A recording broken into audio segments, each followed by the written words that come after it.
ትላልቅ ሆነው የሕፃናት ጨዋታን እንዲጫወቱ ይገደዳሉ። ብይ፣ ሰኞ ማክሰኞና ቀይ አረንጓዴን ጨምሮ ሌሎች የሕፃናት ጨዋታዎችንም። በጨዋታው የፎረሸ ሰውም ዕጣ ፈንታው መገደል ነው። በዚህ የሰዎቹ ሰቆቃ የሚዝናኑና ዛሬ ከሌ ሞታል ሃይ አይሞትም ብለው የሚወራረዱ ቱጃሮችና ባለስልጣናት አሉ። በሰዎቹ ስቃይም ውስኪ ይራጫሉ። የዓለማችን ሕዝቦች ይህ ታሪክ በስኩዊድ ጌም ፊልም ላይ ያለ ምርጥ ታሪክ እንደሆነ ነበር የሚያውቁት።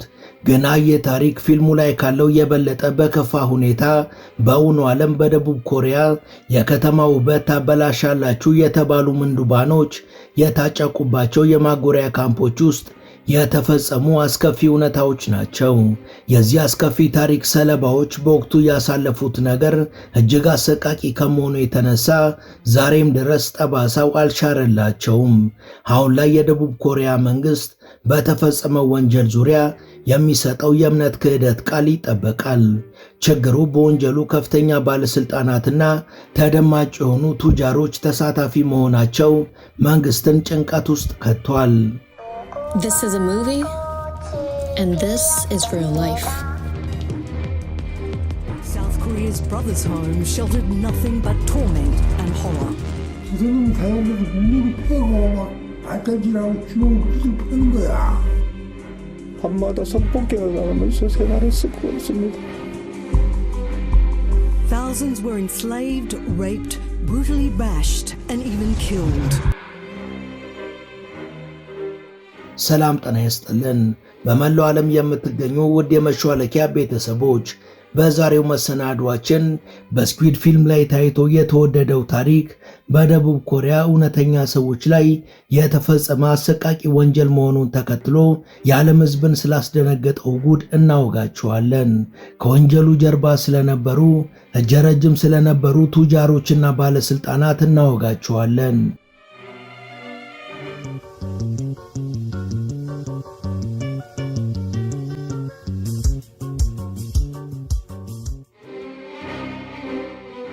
ጨዋታውን የፎረሸ ሰው ቅጣቱ በጥይት ጭንቅላቱን መመታት ነው። ሰው ጭንቅላቱን ተመቶ ሲሞት እያዩ በተሸናፊው አሳዛኝ አሟሟት የሚዝናኑ ሀብታሞች ደግሞ አሉ። ይህ ክስተት በእውኑ ዓለም ብራዘርስ ሆም እና ሳምጀንግ ካምፖች ውስጥ በፊልም ደግሞ ስኩዊድ ጌም ላይ የታየ ነው። በፊልምም በገሃዱ ዓለምም ድርጊቶቹ የተፈጸሙት ደቡብ ኮሪያ ውስጥ ነው። ጥበብ የገሃዱ ዓለም ነጸብራቅ ናት የሚለውን አባባል በዚህ ክስተት ማረጋገጥ ይቻላል። ዓለምን ያነጋገረውና የኔትፍሊክስ ተከታታይ ፊልም የሆነው ስኩዊድ ጌም በትክክልም የብራዘርስ ሆም እና የሳምቸንግ ካምፖች ነጸብራቅ ሆኖ ተከስቷል። በተለቀቀ 3 ቀናት ውስጥ ብቻ 68 ሚሊዮን ሰዎች ያዩትና የዓለምን ሪከርድ የሰባበረው የኮሪያው ስኩዊድ ጌም ፊልም ድሃና በዕዳ የተያዙ ሰዎች ሀብታሞችን ለማዝናናት የሕፃናት ጨዋታዎችን እየተጫወቱ ሲፎርሹ የሚገደሉበት ሲሆን ይህን ጨዋታ ስፖንሰር የሚያደርጉት ደግሞ በድሃዎቹ ሞት ዘና ፈታ የሚሉትና ቁማር የሚወራረዱባቸው ሀብታሞች ናቸው። ብራዘርስ ሆም እና ሳምጀንግ ደግሞ በኮሪያ መንግስት ገንዘብ በትላልቅ ከተማ ይኖሩ የነበሩ ለማኞች፣ ወላጅ አልባ ሕፃናትና አካል ጉዳተኞች ለገጽታ ግንባታና ለባለስልጣኖች የግል ጥቅም በአንድ ቦታ ታስረው ግድያና የተለያዩ ግፎች የሚፈጸምባቸው ከዓይን የተሰወሩ 2 ካምፖች ናቸው።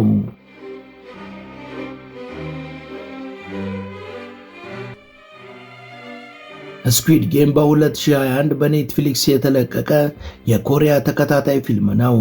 ከተለመዱ የሀብታም ቤተሰብ ታሪክ ካላቸው የኮሪያ ተከታታይ ፊልሞች በተቃራኒው በድርጊት የተሞላው ይህ ፊልም ዓለም የተነጋገረበት ነው። ፊልሙ በአጭር ጊዜ ውስጥ በዓለም ዙሪያ ከፍተኛ ተቀባይነት ያገኘ ሲሆን በተለቀቀ 3 ቀናት ውስጥ ብቻ 68 ሚሊዮን እይታን በመላው ዓለም አግኝቷል። እስካሁን 3 ሲዝኖች የተለቀቁ ሲሆን በእያንዳንዱ ሲዝን $1 ቢሊዮን ገቢ ማስገባት ችሏል። ሆጂንግኢኦ ወይም በእንግሊዝኛ ትርጓሜው ስኩዊድ ጌም በኮሪያ ተወዳጅ የልጆች ጨዋታ ነው። በእኛ ሀገር ከሚታወቀው ሰኞ ማክሰኞ ከሚባለው ጨዋታ ጋር የሚመሳሰልና መሬት ላይ በሚሰመሩ መስመሮች ሕፃናት እየዘለሉ የሚጫወቱበት ነው። ፊልሙም የተሰየመው በዚህ ጨዋታ ነው። ተወዳዳሪዎች የሚወዳደሩት ስኩዊድ ጌምን ጨምሮ ሌሎች የልጆች ጨዋታዎችን በመጫወት ሲሆን በፊልሙ ላይ ከሚታዩት የህፃናት ጨዋታዎች መካከል ሬድ ላይት፣ ግሪን ላይት፣ ዳልጎና፣ ገመድ ጉተታ፣ ብይና ሌሎችም ይገኙበታል። ተወዳዳሪዎቹ ትላልቅ ሰዎች ሆነው ሳለ እንደ ህፃን የልጆች ጨዋታዎችን እንዲጫወቱ ተደርጎ ጨዋታውን የፎረሸ ተወዳዳሪም በሞት ቅጣት ይቀጣል።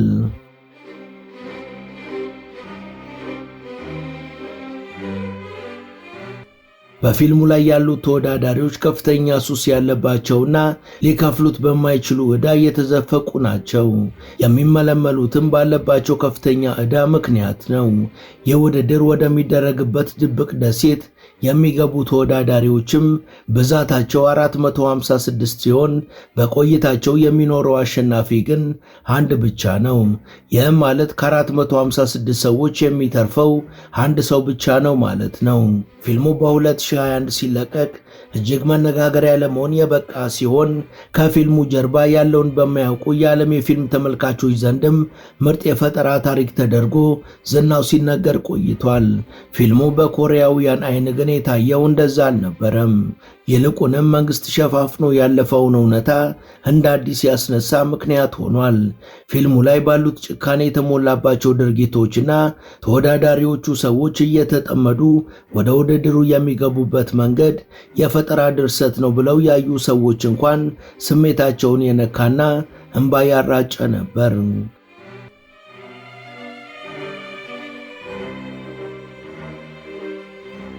የዓለም ሕዝብ ሊቀበለው የከበደው ነገርም ከፊልሙ መለቀቅ ከቀናት በኋላ ተሰማ።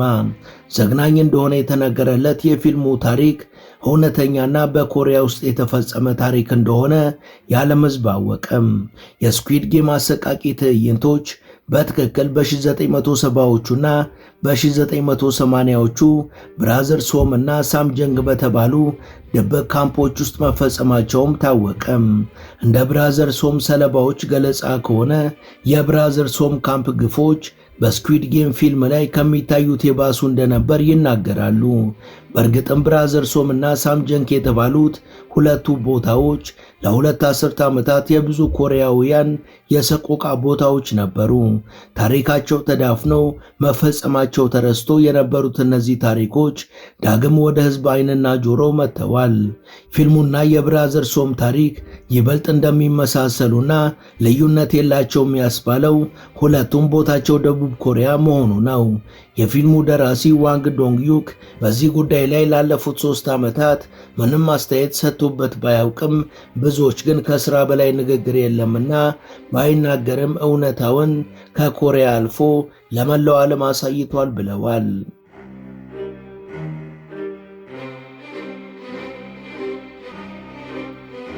የካምፖቹ እውነታና የፊልሙ ይዘት የሚመሳሰሉበት ሌላኛው ነገር ደግሞ በእውኑ ዓለምና በፊልም ውስጥ የተገለጹ ሰዎች ያሉበት የኢኮኖሚ ሁኔታ ነው።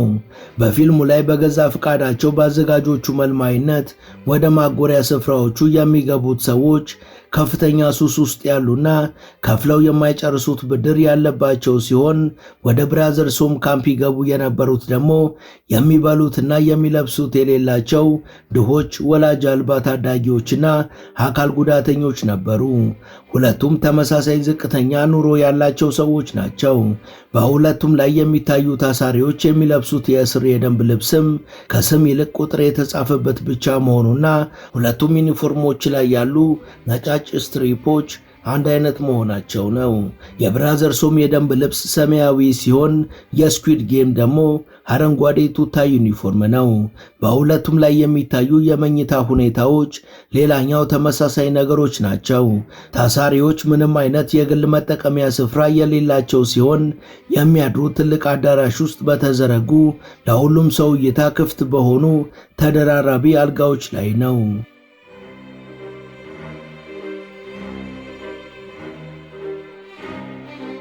ሌላኛው የፊልሙና የእውነተኛው ብራዘርስ ሆም ምስስል ሁለቱም ላይ ሰዎች ተገደው ጌሞቹን እንዲጫወቱ መደረጋቸው ነው። ለምሳሌ በፊልሙ የመጀመሪያ ክፍሎች ላይ ያለውና ሕፃናት በትምህርት ቤት የሚጫወቱት አረንጓዴና ቀይ የሚባለው ጨዋታ ነው። በዚህ ጨዋታ ሕግ መሰረት አንድ ሰው ከፊት ይቆምና አረንጓዴ ቀይ እያለ ይጠራል። አንድ ተጫዋች አረንጓዴ ሲባል ወደ ጠሪው እየተጠጋ ቀይ ሲባል ደግሞ እየቆመ የሚጫወቱት ጨዋታ ነው። ቀድሞ ጠሪውን የሚያልፍ ተጫዋች አሸናፊም ይሆናል። ቀይ ሲባል የሚንቀሳቀስ ሰውም ከጨዋታው ፉርሽ ሆኖ ይወጣል። በስኩዊድ ጌም ፊልም እና በ1970ዎቹና 80ዎቹ በነበሩት ብራዘርስ ሆም እና ሳምጀንግ ካምፖች ውስጥ ግን ፉርሽ የሆነ ሰው ጥይት ተተኩሶበት ይገደላል። በእነዚህ ካምፖች ውስጥ ይኖሩ የነበሩ ሰዎች እንደሚናገሩት ከሆነ የዚህ አይነት ጨዋታዎች እንደነበሩና የተሸነፉ ሰዎች ደግሞ ቶርች እንደሚደረጉና እንደሚገደሉ ይናገራሉ። በብራዘርስ ሆም እና በሌሎች የኮሪያ መንግስት ማጎሪያ ካምፖች ውስጥ በነበሩ ምስክሮች ከተነገሩ ጨዋታዎች መካከል ሞተር ጌም እና ሂሮሺማ ጌም የሚባሉ ታዋቂ ጨዋታዎችም አሉ። ምንም እንኳን ጌም ይባሉ እንጂ ጌሞች ሳይሆኑ በማጎሪያዎች ውስጥ ታሳሪዎች ለሚፈጽሙት ጥፋት የሚቀጡበት ዘግናኝ መቅጫ ናቸው።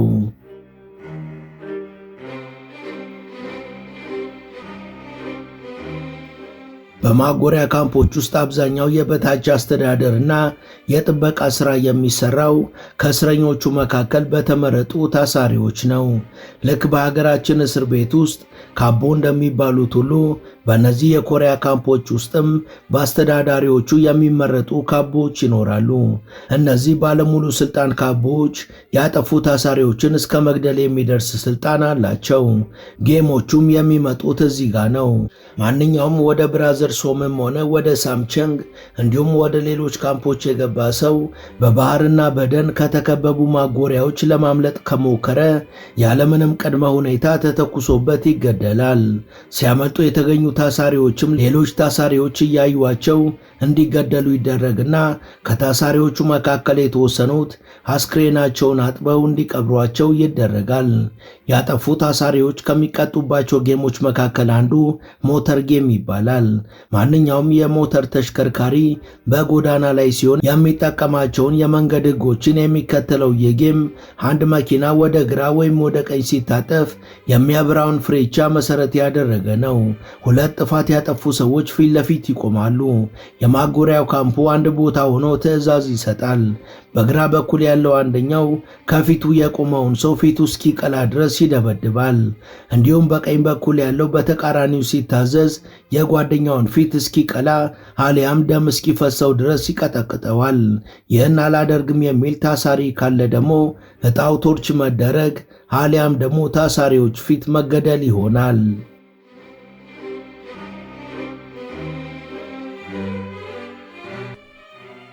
ከዚህ ሌላ በእነዚህ ማጎሪያዎች ውስጥ ይደረግ የነበረው ሂሮሺማ ጌም የሚባለው ነው።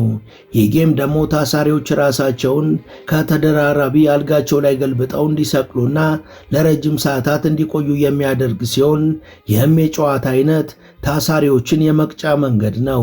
በሁለተኛው የዓለም ጦርነት ማግስት ኮሪያ ይባል የነበረው አካባቢ ከፊሉ በአሜሪካ ከፊሉ ደግሞ በሶቪየት ኅብረት ወታደሮች ቁጥጥር ስር ዋለ። እናም ሰሜን ኮሪያ እና ደቡብ ኮሪያ የሚባሉ ሀገራት ተወለዱ። በ1950 ሁለቱ ኮሪያዎች አስከፊ ጦርነት ባደረጉ ጊዜ ኢትዮጵያ በሰላም አስከባሪነት የተሳተፈችበት ሲሆን ጦርነትም ኮሪያ የምትባለዋን ሀገር ለሁለት የገመሰ ድንበርን በማስመር ተጠቃለለ። የጦርነቱ ዳፋ ግን የኮሪያን ኢኮኖሚ ለቀጣዮቹ 10 ዓመታት አደቀቀው። በሚሊዮኖች የሚቆጠሩትን ቤት አልባና ስራ አጥ አደረገ። ከፍተኛ የአካል ጉዳተኞች ቁጥርም ተመዘገበ። ከ1961 እስከ 1979 ድረስም በስልጣን የቆዩና የዘመናዊው ደቡብ ኮሪያ አባት የሚባሉት ጀነራል ፓርክ ቸንግሂ ይህንን ሁኔታ ለማስተካከል የወሰዱት እርምጃ እጅግ ከባድና አሰቃቂ ነበር። ይህም በከተሞች የሚገኙ ወላጅ አልባ ሕፃናትና ታዳጊዎች፣ ስራ አጦች እንዲሁም አካል ጉዳተኞችን ሰብስበው ወደ አንድ የማጎሪያ ጣቢያ ማስገባትና ማሰር እንዲሁም በግድ የጉልበት ስራን ማሰራት ነበር።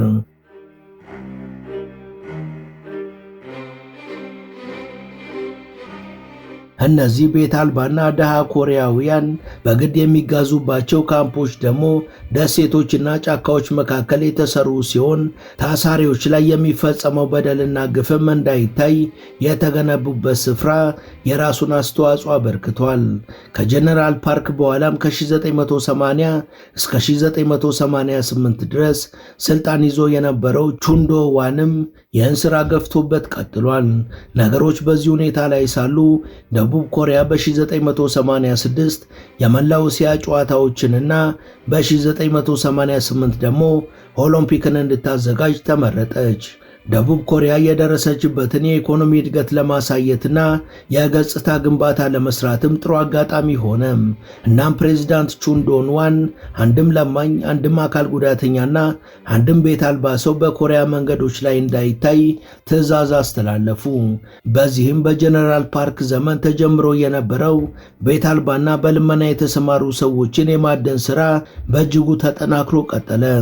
ታስረንባቸው ልጅነታችንንና ወጣትነታችንን ቅርጥፍ አድርገው በልተውብናል እንደሚሉት ታሳሪ ኮሪያውያን ምስክርነት ከሆነ እነኚህ ካምፖች በሁለተኛው የዓለም ጦርነት ወቅት አይሁዶች ከተጋዙበትና ከነነፍሳቸው ከተቃጠሉበት የኦሽዊትስ ካምፕ እንደማይለይ ይናገራሉ። ካምፖቹንም የኮሪያው ኦሽዊትስ በማለት ይጠሯቸዋል።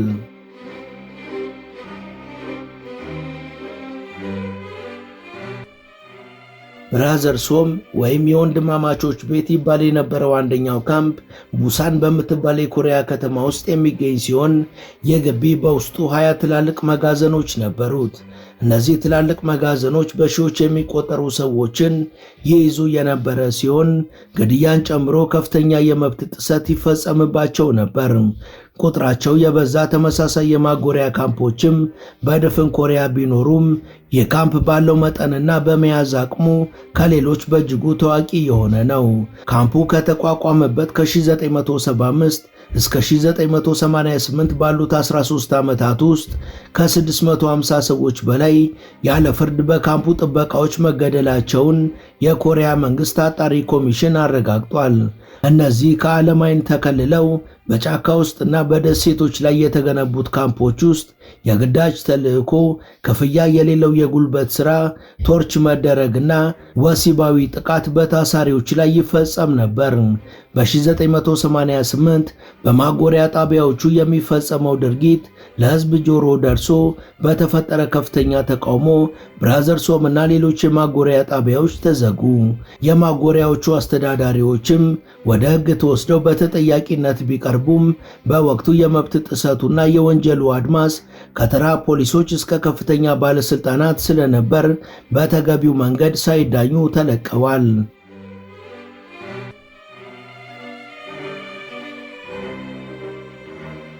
በቅርብ ጊዜ የተደረጉ ምርመራዎች እንደሚያሳዩት ከ1960ዎቹ እስከ 1980ዎቹ ድረስ ቁጥራቸው ከ200 ሺህ በላይ የሆኑ ሕፃናት ከነዚህ ካምፖች በግዳጅ ያለ ፍላጎታቸውና ያለ ቤተሰባቸው ስምምነት፣ አንዳንዶቹም ቤተሰቦቻቸው በቅርብ እያሉ እንደ ወላጅ አልባ ዶክመንት እየተዘጋጀላቸው ከሀገራቸው ወደ አውሮፓ፣ አሜሪካና አውስትራሊያ በጉዲፈቻ ተሰጥተዋል።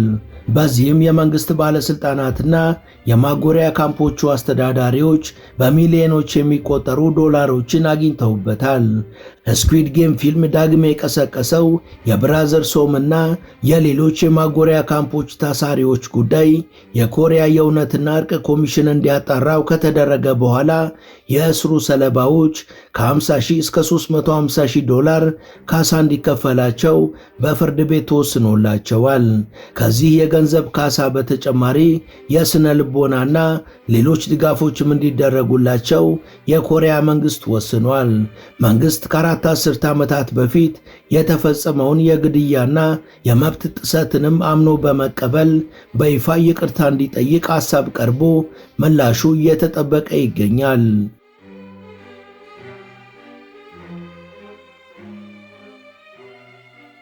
ወደ ቻናላችን ቤተሰቦች ለዛሬ ያሰናዳንላችሁ ይህን ይመስል ነበር። እስከ ዝግጅታችን ፍጻሜ አብራችሁን ስለነበራችሁ ከልብ እናመሰግናለን። በቀጣይ ቢሰሩ የምትሏቸውን ርዕሰ ጉዳዮች ብትጠቁሙን ደስ ብሎን እንቀበላለን። ቻናላችንን ሰብስክራይብ ማድረግ፣ የደውል ምልክቱን መጫንና ላይክ ማድረግ አትዘንጉ እያልን ለዛሬ በዚሁ ተሰናበትን። መልካም ጊዜ።